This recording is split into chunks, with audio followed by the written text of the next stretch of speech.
into this video. If you're new here, my name is Tandy. Thank you so much for watching. You clicked the title, you already know what we're going to talk about. We are going to talk about why your makeup does not last.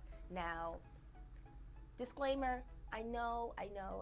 Everybody has their own, tips and tricks to their technique. However, these are just some of the tips and tricks that I find that help prolong my makeup, especially when I am working on a client. I find that these tips do help, so I figured why not share them with you.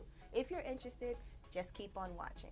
So the first tip, you're not using primer. I don't know what it is, but I feel like a lot of people feel like primer is not a necessary step. And I'm here to tell you, you're absolutely wrong. Get that out of your head. You need a primer. I don't care if you have oily skin, dry skin, you need a primer. A primer is going to ensure that the makeup that you apply on top of it has something to stick to for your makeup to last longer. Another thing, you're probably not even prepping your skin. The key to a good flawless base makeup is prepping the skin. When I say prep the skin, I mean skincare. You want to make sure that you're really moisturizing the skin so that the skin is nice, soft, supple, radiant, right? These are all the things that we look for to get out of our makeup, but if you're not properly prepping your skin, say that 3 times fast. If you're not prepping your skin though, it's just not going to work in your favor. You have to make sure that you have good skincare. A good skincare routine consists of cleansing, duh, the obvious, as well as making sure that you are moisturizing your skin. And that goes for if you have oily skin, dry skin combination, you want to make sure that your skin is moisturized. A lot of times there's a common misconception where if you have oily skin, you don't need to moisturize, and that's definitely not the case. You want to make sure that your skin is hydrated more so than moisturized, which is what I talked about, I believe, in this video up here. Go ahead and watch that after this one though. Okay, just stay tuned, keep tuning into this one, and then you can watch that one. There's a lot of other tips and tricks in that one as well. Moving forward, you probably don't even have the right foundation for your particular skin type. I can't stress how important it is to know the type of skin that you have, whether that's dry, combination, oily.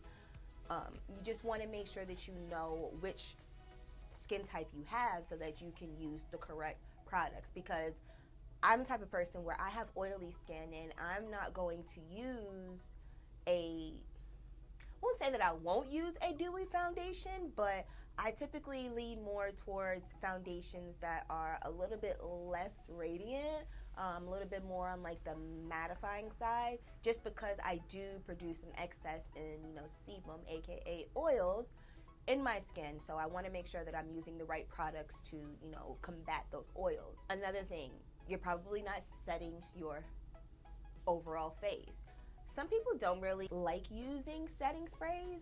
Me personally, I love a good setting spray, and you don't necessarily have to go out and buy like the most fanciest setting spray. Honestly, a little rose water goes a long way. Just something to really help lock in all of those products and settle into the skin, because if you're just putting powder on top of powder and liquids and it's just a lot. You want to make sure that something is put on top of the skin so that the makeup can settle into your skin and actually look a lot more natural, as well as last longer. And the last thing I wanted to talk to you guys about is understanding your skin type. That actually could be a whole nother video. If you guys want a video like that, let me know in the comments down below. Understanding your skin is super important in knowing exactly which products to use, as well as which products to not use, because sometimes you might use something that is water-based and you're using silicone-based products on top of it. Those silicone-based products are going to slip and move around and not really work best with those water-based products, and vice versa. So you always want to make sure that you look at the ingredients of your makeup, as well as understanding your skin type, because certain skin types, you don't want to use certain kind of products. I hope that you guys found this information helpful. If you did, please go ahead and give this video a thumbs up. Make sure that you are subscribed to my channel. Hit the notification bell so that you can be notified of my future uploads. But until then, I hope to see you guys soon. Bye.